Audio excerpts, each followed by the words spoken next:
are on with Renshi Nathan Barongan. Welcome to Tell the Dragons. How are you doing, my man? I'm doing pretty good. I'm excited to be on this podcast. This is actually my very first podcast, and I'm excited to do it. That is awesome. I had no idea. I figured you for a man of many podcasts. Not really, actually. I was actually pretty excited when you said that you want to be on your podcast. I was like, yeah, let's do it. Well, to be honest with you, my goal is to get the first family of martial arts, all three of the Barongans on. Yeah, I'll probably will even ask my mom if she wants to be in the video or right after we get done with ours, if she can do hers right after. Yeah, well, I'm gonna send her a link and do it probably. Hopefully, if she can do it tomorrow, she sent me her email and whatnot, and then get Professor on. I mean, this whole podcast was born around hearing Professor Barongan telling stories, and I've never had an interest to do a podcast. But when we were sitting there hearing those stories, I'm like, man, this is incredible. This needs to be preserved, and that's the whole goal of this podcast is the tale of the dragons. You Right. know, And I it's do I do remember there is still a video actually out on YouTube right now that there's actually a video of Professor, my father, being interviewed by another martial artist, Massachusetts, Kempo Joe. And there's yes. still that actually two of videos actually out there, or unless it's one. Can't really remember. I know it's one or two of them.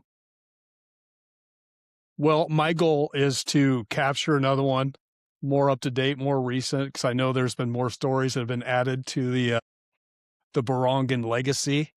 I mean, it's amazing, especially as I've been around you guys for 5 years now, and seeing in that time of how you guys have helped shape the martial arts community even more. And in 5 years, it's been incredible to see that kind of growth.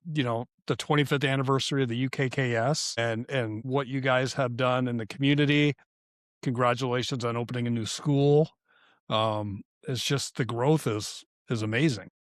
Yeah, we've thought about it to have a second school for a while.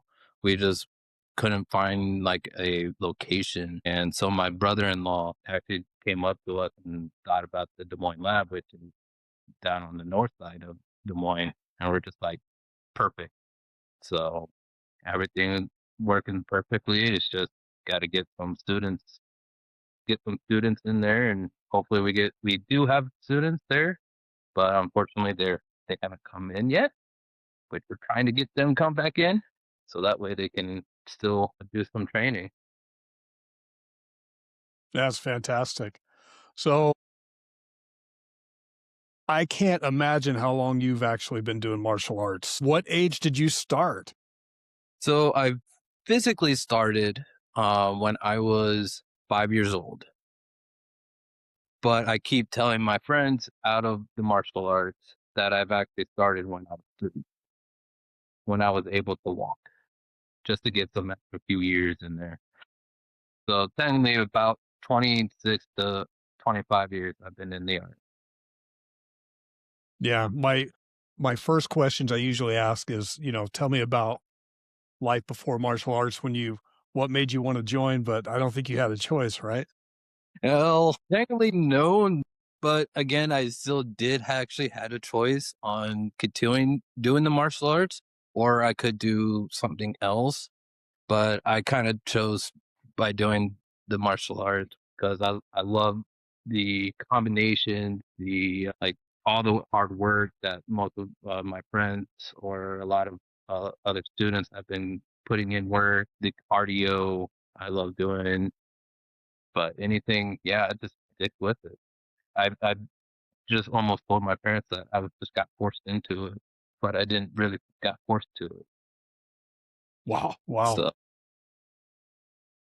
So, can you imagine life without martial arts? What that would look like for you? probably no, actually. I don't really see myself doing anything else besides doing the martial arts. I in a couple years, I've seen myself doing like maybe playing baseball or like maybe go hoop on some basketballs or something, like play catch with my friends or travel or seeing the world. But no, I don't really kind of see myself outside of the martial arts.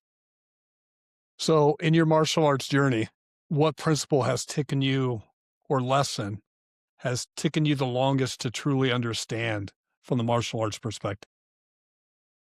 Let's see. I about life, I would have to say. The martial arts is about life.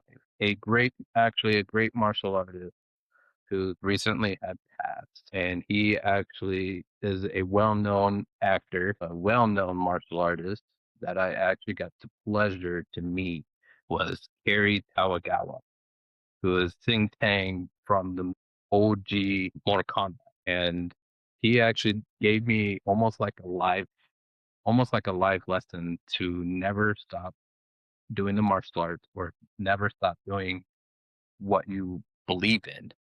And I took that to heart. And I want to continue doing the martial arts, continue professors, trying to create my own legacy. But then again, I'm still wanting to continue professor's legacy as much as I can, but add a little salt and pepper into my. To describe salt and pepper to people that would not know what you're talking about in the sense of the application to Barongan Kimpo. So what I mean by salt and pepper is so basically it's like a dish. Like you need to put a little seasoning on on a meal. Like if you were trying to make a pasta, you still need the salt, the pepper, maybe a little paprika. Like I always consider doing like the martial arts as like you're trying to make a like a big meal at some point, like trying to create a system or trying to create a form of some sort, like weapons, the hand, even in spar. So I always say like try to put some salt and pepper, like put some um little extra combos or extra move. So just like a little salt and pepper. You guys are the king of seasoning, I can tell you that. I don't consider it, but hey, I'll guess I'll keep it. Absolutely. Absolutely. And we're in the process of developing our website right now. And I've got a link to Barongan Kimpo on there. And if anybody is on there, check it out. Check out the Barongan Kimpo website. Just going to be a shameless plug right there for you. Yep, I saw the window decal and it looked awesome. I'm trying to make a QR code or yeah, QR code for the if like new students to come in, they have a QR code for our group that's on GroupMe. So that way if they have any other questions or if something like bad weather is happening, we can always say on the group that like hey, class is canceled or we just like that if we have something that's going on, like an event, we can let everyone know, like, hey, on this date, we got this such and such event that's supposed to be coming, or we postpone it due to the weather or lack of materials. So, So tell me of we were talking about your students and all that. I see a different gleam in your eye. You know, you kind of sparkle up a little bit. How important is teaching to you? so the important teaching is, to me, is incredible. I like to teach multiple other students like on how to throw a a side kick or a roundhouse or even the spin kicks that we have. Different different ways you can throw like these type of kicks. I love it. It just keeps my mind off of a lot of things that's happening like outside the school or that's going around my life. It's like a home away from home, I should say. It's like home is like or when I'm teaching, I can go out there, express on how what I think this technique is, or how to throw this, or a lot. But pretty soon, I'm pretty sure, but pretty soon you might have that experience as well. But and I Yes. noticed that you already have another belt in another system. So my question is, exact same question is to you when you're Well, teaching. I really enjoyed teaching. It gives you a different respect for it. From my perspective, it's a different respect for the people that have come before you that you've learned from and their patience and some of the other attributes that you learn while teaching that shape you in a different mold of a martial artist, right?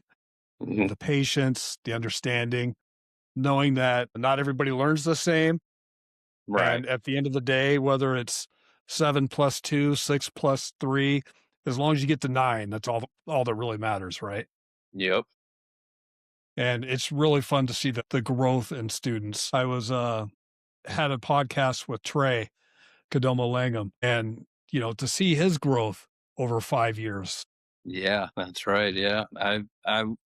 My parents and I saw that video and we're just like, wow, has it been really that 5 years already?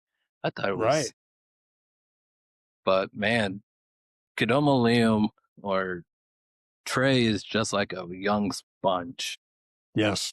And I would have to say, I was actually, when I was going through the ranks, I was actually the same. I was like a sponge.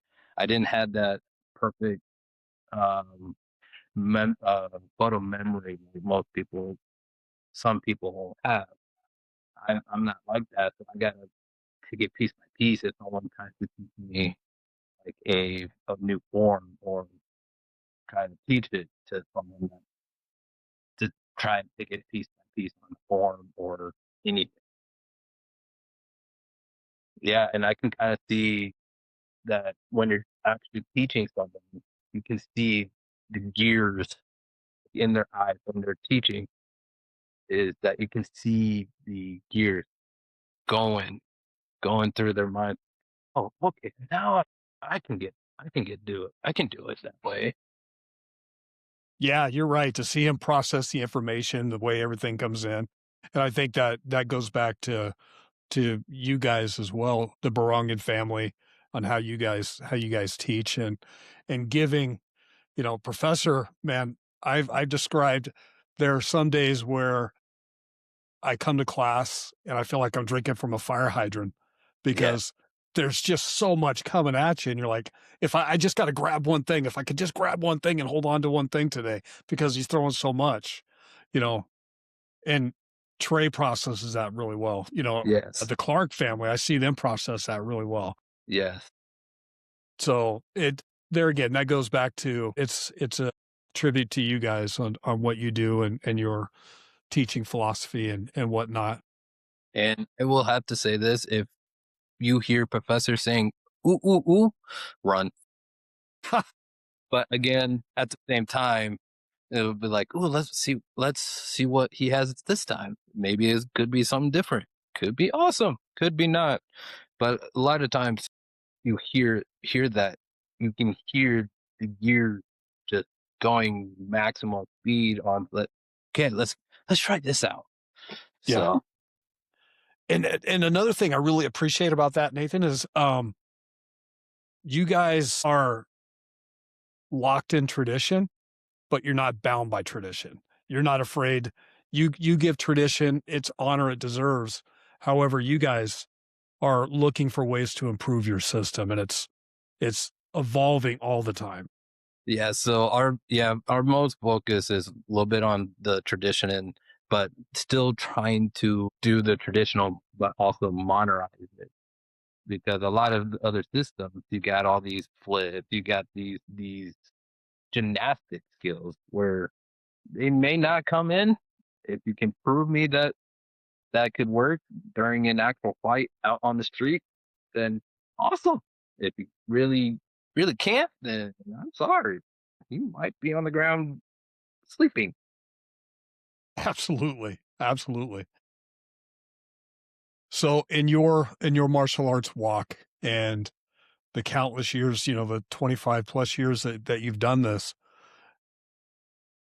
do you still get do you still get nervous when you have to I know you haven't competed in a while, but the thought of competing or what makes you nervous in the martial arts world, or do you? Sorry. Yes, I actually do get nervous. I do get nervous, especially haven't competed in a while. It's just like a nerve, like almost like in my nerves, just like, you know what, I don't know if I'm ready for this.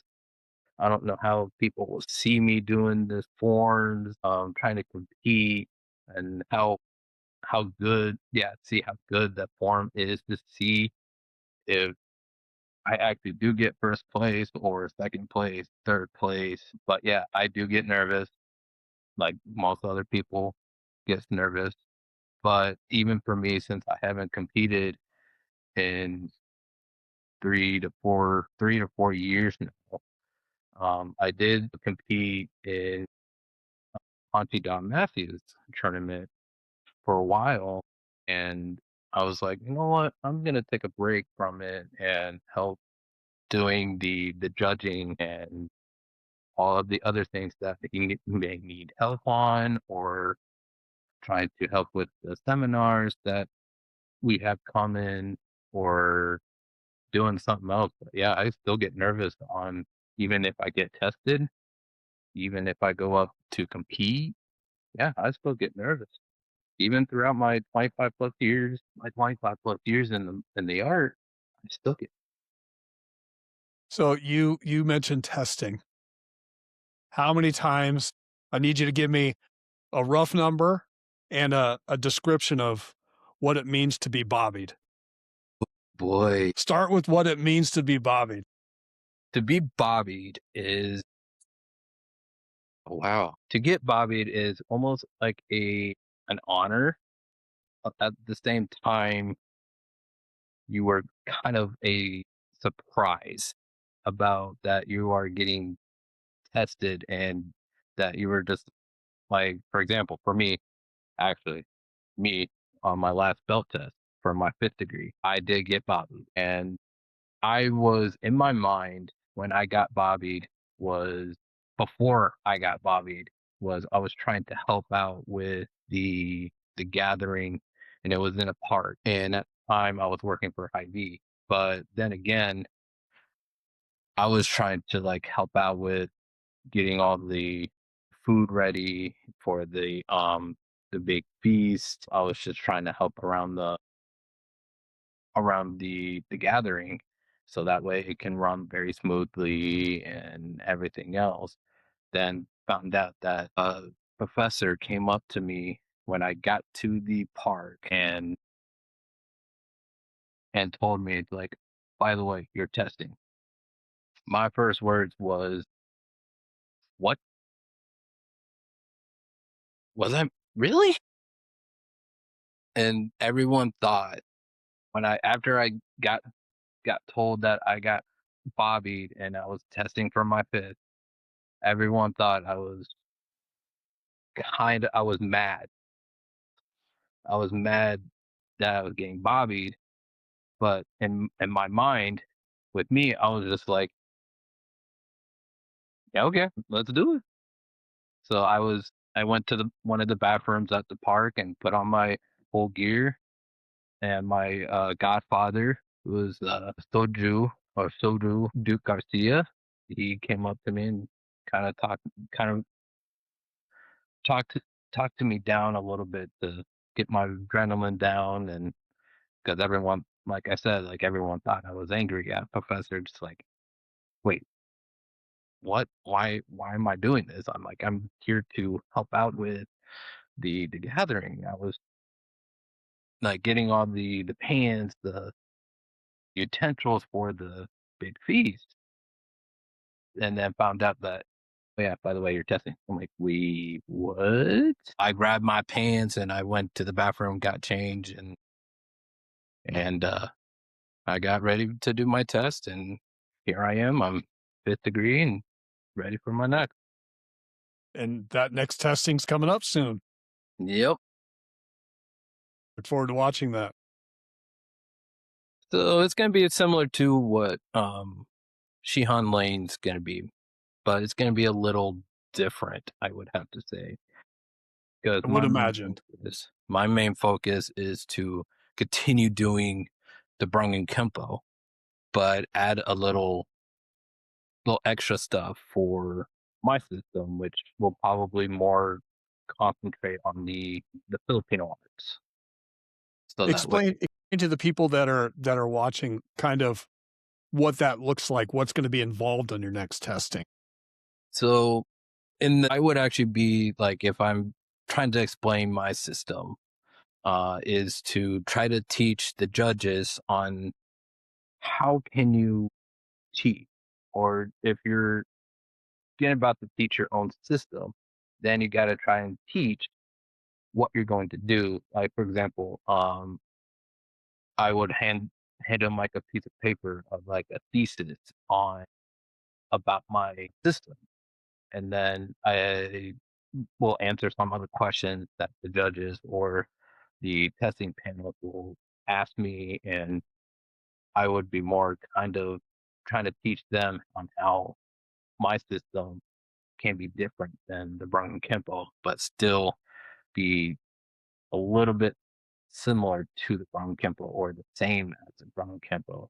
Like I said earlier, like putting a little salt and pepper on putting a little bit more focus on the Filipino arts, putting that into the Brungen Kempo, but still do the Brahmin Kempo, if you know what I kind of mean.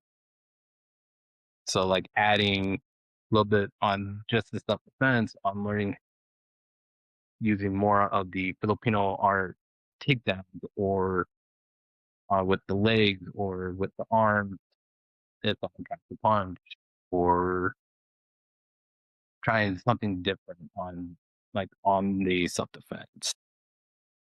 Yeah. So when it comes to the gathering and whatnot with these different people coming in, not knowing who is gonna be your judge because this is a UKKS judging. You wanna explain that a little bit for somebody that wouldn't know what that looks like? So what that will look like is different headmasters or higher ranks from different other schools. Like for example, Hanchi Don Matthew, Kiyoshi Paul Polson. Since he is actually two belts above me, he will be on my board. Or Soket Kara up in Minneapolis, he will be on my board. Then it will have a person on the end where they try and get inside of your head when you're trying to do the testing. But then that's kind of where the physical prospect for the testing. But then again, for the panel, you always have to have like 4 or 5 different judges to make sure that once you're presenting something, like presenting a form or presenting a technique of what the system looks like, or for like some people, like for you, since you're going to be going up one more belt, it'll be something that's on that um on the belt requirements, where what have you got taught by, or who, or can you perform this the form down, or the weaponry form, or the stuff defense. So yeah, it's gonna be the panel can be people from different other schools, like sister schools that we have, that should be like 2 belt up greater than the belt that you're going for. Like for example, like for me, for if I'm testing, it'll have to be 7th degree on. Unfortunately, since I'm going in for the Brahmin Kempo, my parents, Hanshi Colleen, Professor Bobby Barongan, they are not allowed to sit on the board, because due to the fact that I'm actually their son, and also they can sit, but then again, they try not to sit on a board where if I'm testing, they are they can, but they can't, if you know what I mean. Due to that, Absolutely. And I due I to think that's the so So fantastic. Yes. And the way that you described that, you know, the UKKS, the Unified Kempo Karate Systems, and what that looks like, it's a governing body that if you're a um your instructor, your sensei passes and you've got nowhere to go, this is a system you come into and you continue your martial arts journey. It doesn't have Yeah. to stop there. And also, if continuing on that is that, let's say if your instructor had passed away or is retired, they gave you the school, or if you moved to a different location, let's say if you're coming from South Dakota and you were training in the martial arts and you were a black belt, then you decided that your job or something got moved down to, let's say, here in Des Moines, Iowa, or Ankeny, or wherever you live. They can come in and see what we do, and if they like it, then they can join the UKKS. And if they are ready to, even if they want to join, they still have to present the system that they've been going through the ranks of and trying to get promoted to that next rank. From that, you can actually join the UKKS and get your, if you can pass your belt, then you can actually come into UKKS, the Unified Kempo Karate Systems. So basically, we're saying, like, if you are a Ronin of like a system, you can come and contact us, and we can get people together, and we can get certified, or we can get going. So that way, if you want to progress in the rank, you can still come to us, and we can continue your martial art career. Yeah, and what I really appreciate about it, it sets a standard for not so much judging, but just the criteria. There's a clean standard, and me coming from a taekwondo background and my previous school that I went to with, Mr. Brees passing away, You know, unfortunately, that school's closed, and that's all gone now, right? yeah, And this is just reassuring to know that there's systems in place that no matter what, that the UKKS is an inclusive body that brings people in to continue their journey. yeah, You mentioned during your testing about, people getting in your head and, you know, a little mental sabotage. So, knowing that you're getting ready to go up for testing now, obviously for your 6th degree where you explain your system and you could implement your own system, how do you train your mind differently from your body as you're preparing for a test when you have an idea when it could be, but you're not exactly sure when it's gonna happen? yeah. Just like you said, I'll have something in my head, and sometimes, like, once it comes in, it just randomly disappears, and then once in a while I'll get back into it comes back. But then again, to prepare myself is to keep on doing the techniques that I want to perform at the testing, or trying to not let the person that's on the judging panel not to get inside my head. And yes, I will get inside my own head, which sometimes it's a good thing, sometimes it's a bad thing. But then again, it just kind of come down to the wire, is trying to get what you wanting to teach and what you want to present towards the judges. So yeah, it's a very difficult, but at the same time, it's really not. It's just all inside of this. It's just, what am I gonna do now? Yeah, now I can do this.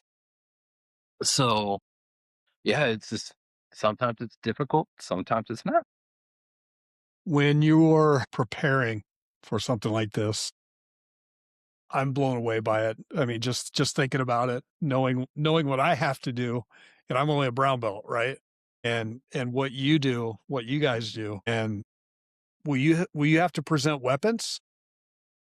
With my belt, I can, unless what the basically the judge panel will kind of tell me what I can and cannot present. Like I say, if I was a judge and I'm judging someone who's going for their first degree, if they don't actually have like a belt requirements, try to teach me or show me a weapons form that you randomly created. So it depends. It really depends on the judges because a lot of times with some of the judges will want to see what can you do if someone comes at you with like a stick or a knife or baseball, uh, a baseball bat trying to hit you or some type of weapon, like more of like a self defense or if I want to present a weapon like a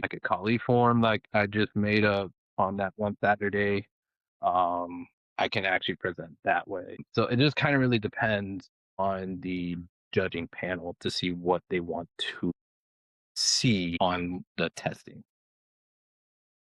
At this stage in your life, in your martial arts journey, how would you define mastery, and how's that changed over the years? Ooh,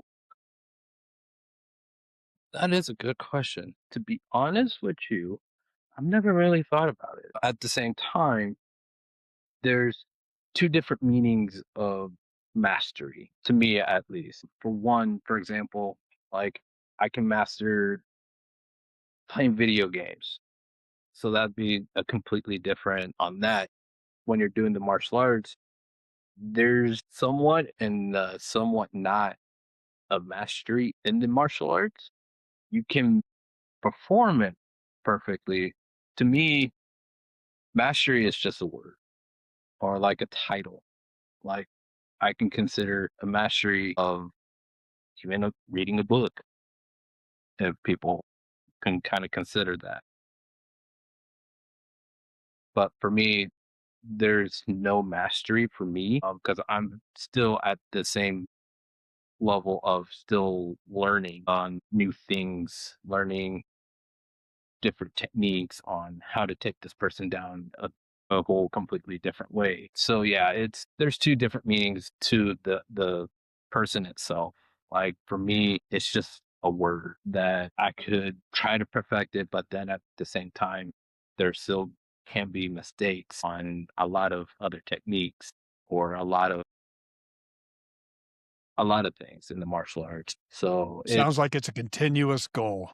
yes, it's for sure, especially about 14 years was my very first black belt test. And I was a freshman in high school when I got my first degree black belt. And someone actually told me is what do you want to do? Or can you see yourself in 5 years or 10 years or even 20 years, 15 years?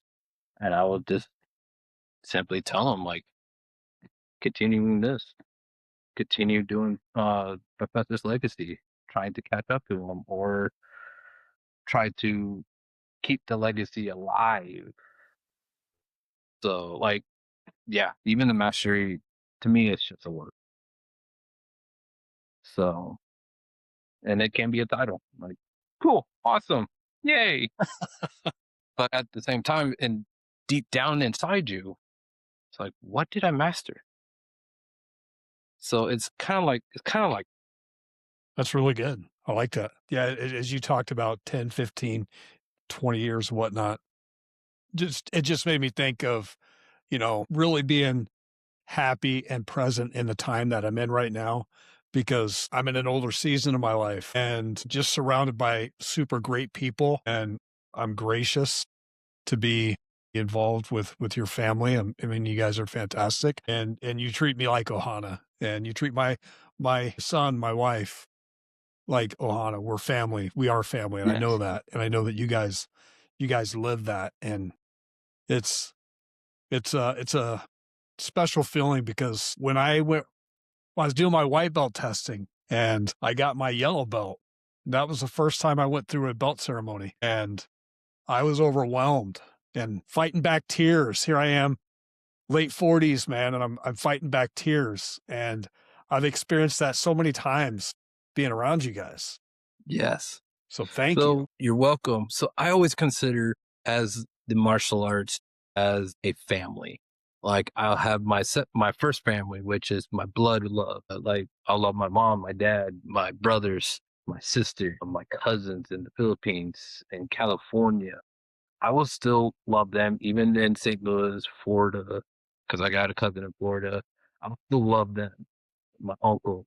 I'll still love my original family, but then again, I always consider as the martial art as like the Brongan Kempo as another like a second family that I could um count on. I would have to say. Like if I have a question about this, can go to someone in the school like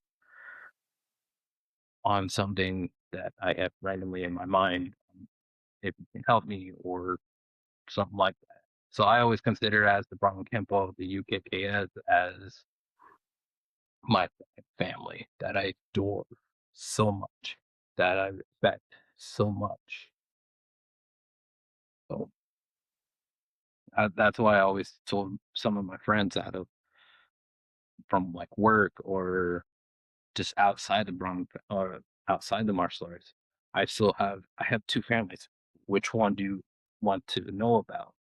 Like I have my original family, or I got my martial art family, my karate family. So I always would say that my martial art family is my second. I can be calm. I can be myself around the martial arts family, but still gain more people coming from different um, styles. Want to become a UKKS member, it's now part of a family. Yeah, yeah, and you guys are very hospitable, gracious, and amazing people. On the martial arts side, what's probably the biggest mistake that you see the most experienced martial artists still make at this time? The biggest mistake was putting in all the like these flips and like tossing all these weapons. By a traditional martial artist, you just if you're like you toss a weapon up in the air, you just disarm yourself. And if you're fighting another martial artist, you probably would be sleeping on the floor. But then again, a lot of people that are outside the martial arts don't know the difference. So yeah. No, that's very insightful. I mean, having the opportunity to watch some tournaments with you and Professor, I know that those are actual things that you guys identify and point out and genuinely bothered by. So, what advice would you give that person that's out there watching this right now that looks at martial arts and says, I want to do it. I think I want to do it. I want to try it. I might not want to try it.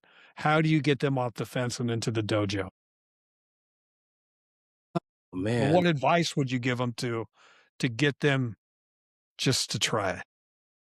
So I always tell the people um that they want to try it or are keeping their minds saying like, should I try this or should I not? I always tell them just do it. Just walk through that front door and just give it a shot. If you don't like it, you don't like it. Uh, I always like, for example, one of our recent new student, Antonio. I know he's slow, but he's getting there. But I actually work with his mom, and she actually came up to me when I was working, and she came up to me and it's like, I know that you do the martial arts, and I want to get my son into it. What should I do? Bring him in. Let's see if he likes it. He likes it. If he doesn't, all right. that's only up to you. Like it's all mostly up in the mind, where a lot of people would be wanting to join, let's say, the jiu-jitsu, which is another type of martial arts, and they want to try it, but then again, at the same time, they'll get nervous. And I always say, go through that door, that front door of that school, and just watch. Just watch the class, maybe one or two, see if that's what you really want to do or what you don't want to do. So I always say, just walk through that front door of that school, give it a shot. What's stopping you? So All right, now we're on to some of my favorite stuff. alrighty, I'm ready. All right, here we go. Favorite actor martial artist? Whew. Yes. Favorite Hollywood martial artist? I actually have so many, actually. Top 3. I'll give you top 3. Top three. You get the All benefit right. of a top 3 instead of just a 1 because you've met some of these people. I will have to say, for one, would be Bruce Lee. I know I really want to get a chance to know him and everything like that. That'd be number one. Jackie Chan, of course. Jackie Chan, because I love his movies. I love how he does the movies, especially at the end where there's a lot of those bloopers. I love his movie. My third one would be Jet Li. Jet Li, okay. Solid list. Yeah, it's and there's multiple different other ones. Like just a mention on Michael J. White. He's another good martial artist, good actor. I actually got a privilege to actually meet Michael J. White in person. Got a photo with him and his signature on the movie Blood and Bones movie with Dante, what's his last name? Bronco or something like that. And so I actually, when I got the chance to meet Michael J. or Ja White, whatever you want to say his middle name, I always call it J because it looks like J. What it was his favorite movie on which movie that he actually loved making. And he actually told me was the movie Never Back Down. That movie he absolutely enjoyed making. And I didn't find out that he did the film Spawn, a really good movie, Spawn. I never knew it was the main actor was Michael J. White Really? until I actually looked it up on the internet. Like Michael J. White, oh, he was in the movie Spawn. Yeah, that was a big deal when that came out. So yeah, and I watched that and I loved it. Um, I so they are so many favorite martial art actors. Well, I am gonna tell you this, that in June, when I'm meeting with when I get Bill Wallace on Superfoot, I'm gonna tell him Renshi Barongan didn't mention you in his, call out. Well, to be honest, I'm just but yeah, and I actually was watching a recent movie of Jackie Chan that actually Bill Wallace was actually in. really? Yes, and I believe the movie's called The Protector. Yeah, it's on Amazon Prime, and he's actually one like a second-hand man. And once I see him in June, I'm gonna simply ask Bill, how was it to work with Jackie Chan when you made the movie, when you were doing the movie The Protector? I kind of want to see what response is. I really hope that I can sit down and talk with him for 5-10 minutes and do something similar to this. I mean, I know it'd have to be on a shorter scale, right? But that would Right. be really cool. All right, another question for you. Yeah. I've seen you do some forums. I've seen you do a lot of different stuff in class. What does it feel like to fly? Lifeless. It felt when I'm like flying, it reminds me of mindless, like lifeless, that I'm just doing this form to remember it or trying to actually help teach it. But a lot of times when I'm flying like that, it just felt normal. Yeah. So it kind Well, of felt like I'm I wish not I could normal. punch in some video here and show some of your jumping techniques. It's beautiful. It's fantastic. Thank you. All right. Favorite technique? Oh man, I got so many. But so my favorite technique is to take down the leg by trapping the foot. And if I accidentally fell, I put my knee right on that person's calf or right at the inside of the thigh. You guys are brutal. Yes, we do have that mindset, but sometimes Yeah, we don't. yeah, it's a lot of fun. All right, parting ways. What would you tell the person right now interested in martial arts? We talked earlier about coming to the dojo. What's your advice to any martial artists out there right now? So any type of martial arts, just to continue, just continue it, learn more, learn learn a different technique, a different style. But again, just continue doing what you do. And if you want to learn something new, you know where to find us. Check out the website. Check out the website, check out the UKKS Yes. website and everything else. We can definitely show you a lot more different techniques. Yeah. With extreme honor, I just want to give you one of these. Well, Thank you so much, sir. yeah, no It's been worries. fantastic having you on. I look forward to getting the rest of the family on. And this is just season one. We're going to do it more and more. You guys are going to be tired All of like, right. Tommy, no more video. Stop it. So to be honest with you, this is actually my very first podcast or my first interview of doing the martial arts. So yeah, I was actually pretty excited when I got on here. Well, you're going to get tired of me. And no worries.